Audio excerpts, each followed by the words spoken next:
Assalamu alaikum, 9th class. This is our class of chemistry. In accordance to our morning schedule, this is the 4th week, day 1. We are on unit number 5 and today our topic is allotropes. We are going to read allotropes today. So let me tell you something about the allotropes, their kinds we are going to discuss now. Guys, you can see the three diagrams over here.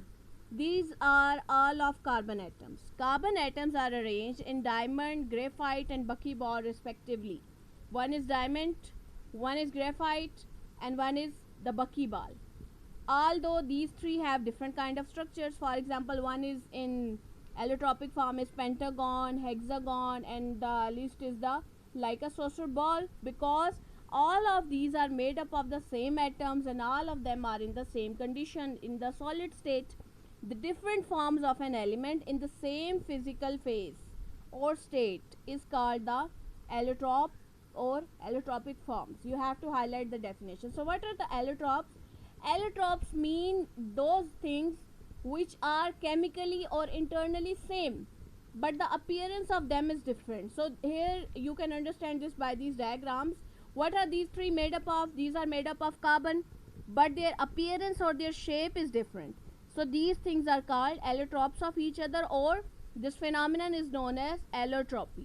Alright guys, having same chemical composition but different appearance, different physical characteristics, these are called the allotropes. There is another example of that. Another example is that of non-metal phosphorus. It is found in two kinds of allotropes. Number one is white phosphorus, which is a hexagon, and the next one is red phosphorus, which is in the form of long chain.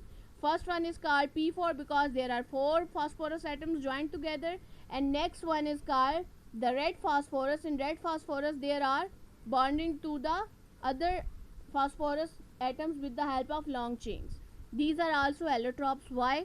Because they are made up of the same thing. Phosphorus atoms are present here, phosphorus are present here, but the difference is that it is alone and it is in the form of long chain.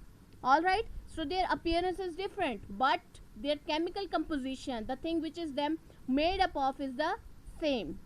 Last example of that is sulfur. Its diagram is not given here, but you will understand because of these two examples. Sulfur consists of molecule that contains 8 atoms. Sulfur also occurs in crystalline form and amorphous form as well. Rhombic and monoclinic forms are its important crystalline forms, and plastic sulfur is the amorphous form. Sulfur has 3 isotopes: rhombic sulfur, monoclinic sulfur and plastic sulfur. Alright guys, so this was the term allotropy or allotropes. You have to just learn the definition and you have to give the 3 examples of carbon, phosphorus and sulfur in your topic. Alright, today our last topic is comparison of physical states of matter. Here how you will do the comparison, you have to just complete this table, and this is our last topic of unit number 5. You have to complete it guys because we have read it so many times. First word is given, has a definite shape and volume. Solid. Solid has a shape and volume. And what about liquid? You have to find out that about from this paragraph. There is given everything that liquids have, starting from the 4th, 5th line. These forces are molecules, however they cannot hold in them fixed position. Liquids can slide past one another. So what will tell into there that liquids do not have a definite shape, they slide onto one another, and gases have not at all any kind of shape. Alright guys, next hint was given, in liquid particles are not so closely packed together but have strong forces. For solid, particles are closely, strongly, tightly packed together. You have to write it there. And for gas molecule, they are not tightly packed, they are not even bonded by any kind of force. If they get a chance, they quickly escape. Alright guys, next to that is particles move about freely. For liquid, particles move but in random directions, and for solids they cannot move because they have strong bonding forces and they are allied or fixed in a fixed position and proper position. Solids cannot change their shape, they can't be molded. Alright, they rather break.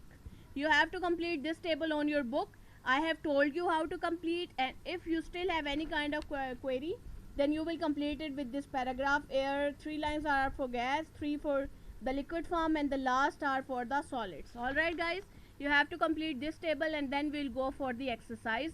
This was all about the today's chemistry class, and this is your assignment for your homework, guys. Thank you.